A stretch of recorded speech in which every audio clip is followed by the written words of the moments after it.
কারা এসেছিল আজকে আপনার? বুঝতে এই হোটেল লোক আমি তো চিনি না রাইলে কি কি করলো তারা? আইসে আমার হাতে আপনার সই নেছে, তারপর হাতে আমার কি দিলে দিলাম, যারা হেরা করছে এরকম করছি। চোখকে তো দেই না, চোখ দিকে তো ছানি করছে। তোমাকে কেউ মুখ দেই না, চিনি না, কেউ রে চিনি না। ভোট দিলেন তাহলে আজকে আপনি? হয়, ভোট দিছি কত বছর পর। আমার ভোট তো আসলে আমি 50 বছর আমি সব জায়গায় যেই ভোট দিছি।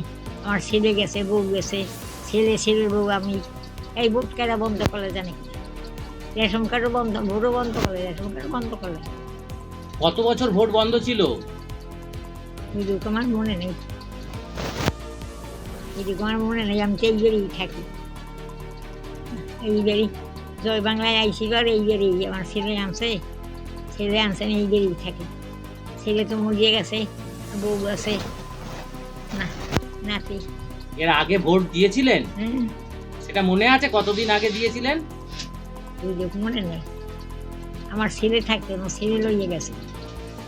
আর ছেলের বউ আমি বলতেছি, কোথায় কোথায় দিছি, ধরমপুর দিছি, ওই হারমঙ্গলার বাড়িও স্কুল দিছি, স্কুল মাঠে দিছি, জায়গায় জায়গায় ধ্যান পড়ছে, ভোট হিন্দে দিয়েছি। এবার বাড়িতে বসেই ভোট দিলেন? হ্যাঁ মা। কেমন লাগছে বাড়িতে বসে ভোট দিলেন? ভালো। আপনার বয়স কত এখন? আমার 100 বছরের বেশি হয়েছে। অনেক চেষ্টা করা হয়েছে, এখন তো দিল তো ভালো, ওনারও এখন শান্তি। উনি বলছে আমি ভোট দেবো ওই জন্য। বন্ধ কি কারণে হয়ে গেছিল কিছু? তা তো জানি না, ও মানে অনেক তখন সিপিএম এর আমল ছিল না, খুব মানে ই করেছে যে ভোট নেই, ওনার ভোট নেই। ওনার ছেলে গিয়ে অনেক বলেছে যে আমার মা তো বেঁচে আছে, তাতেও কিছু হয়নি। তাতেও কিছু হয়নি।